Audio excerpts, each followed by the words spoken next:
Bekas senior manager ni habiskan duit KWSP RM800,000 sekelip mata dalam masa 3 tahun. Orang selalu takut duit sikit, tapi sebenarnya lebih ramai hancur bila dapat duit yang banyak tanpa ilmu. Semalam saya borak dengan Puan Madiha, dia cerita tentang suami jirannya. Saya namakan beliau Encik Musa, bukan nama sebenar. Dulu beliau seorang senior manager, gaji sekitar RM15,000 sebulan. Lepas bersara, beliau dapat duit KWSP sekitar RM800,000. Nampak macam cukup dah untuk hidup tenang sampai tua kan?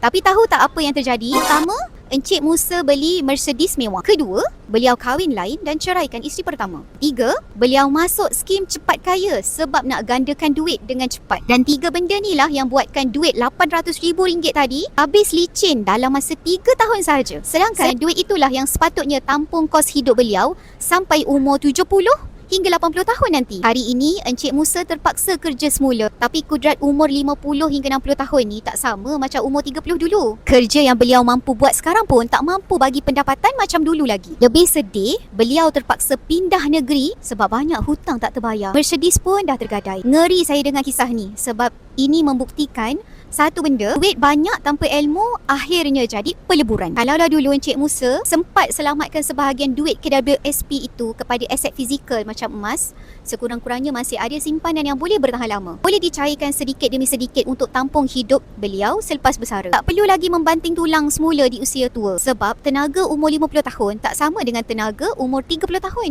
Jadi anda yang melihat video saya ini, ambillah pengajaran dari kisah ni, bina simpanan untuk hari tua dan belajar urus duit dengan ilmu.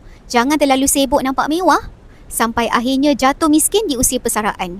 Kadang-kadang lebih baik hidup sederhana asal keuangan kita selamat sampai ke tua.